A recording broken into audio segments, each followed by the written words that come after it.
పాండవ సేన ఎన్ని అక్షోహిణులు? 7 అక్షోహిణులు. కౌరవ సేన ఎన్ని అక్షోహిణులు? 11 అక్షోహిణులు. మొత్తం కురుక్షేత్ర యుద్ధంలో ఎన్ని అక్షోహిణుల సైన్యం పాల్గొంది? 18 అక్షోహిణుల సైన్యం పాల్గొంది. ఒక అక్షోహిణి సైన్యంలో ఏది ప్రధానంగా ఉంటాయి? ఆన్సర్ తెలిస్తే ఖచ్చితంగా కామెంట్ చేయండి.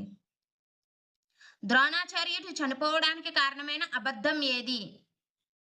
అశ్వత్థామ చనిపోయాడు. అశ్వత్థామ చనిపోయాడని అబద్ధం చెప్పింది ఎవరు?